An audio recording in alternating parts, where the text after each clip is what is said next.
Hi hello welcome back to nursing phobia official YouTube channel. അപ്പോൾ നമ്മൾ ഇന്ന് ENT അതായത് സിലബസ് നമ്മൾ ഫോളോ ചെയ്യാൻ പോകുന്നത്. സോ സിലബസിൽ ആദ്യമുള്ളത് ENT ഡിസോർഡേഴ്സ് ആണ്, അല്ലെങ്കിൽ മാനേജ്മെന്റ് ആണ്. ENT disorders are disease affecting. ഇതിനൊക്കെ ബുദ്ധിമുട്ടുണ്ടാവുന്നത് എന്തിനൊക്കെയാണ് നമുക്ക് കേൾക്കാം. അതായത് നിങ്ങൾ ശബ്ദം കേൾക്കാനുള്ള ബുദ്ധിമുട്ട്, ഒരു ബുദ്ധിമുട്ട്, ശ്വാസം എടുക്കാനുള്ള ബുദ്ധിമുട്ട്, സംസാരിക്കാനുള്ള ബുദ്ധിമുട്ട്, ഒരു ആഹാരം ചെയ്യാനുള്ള ബുദ്ധിമുട്ടൊക്കെ ഉണ്ടാവും. മനസ്സിലായോ?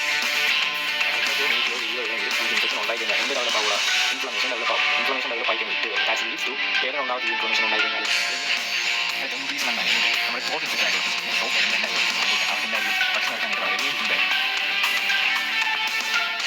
നമ്മൾ കൺഫ്യൂഷൻ എത്തി. Okay, any detection and proper use care can prevent serious complications in disorders. This players and supporting roles in patient comfort, infection prevention and recovery.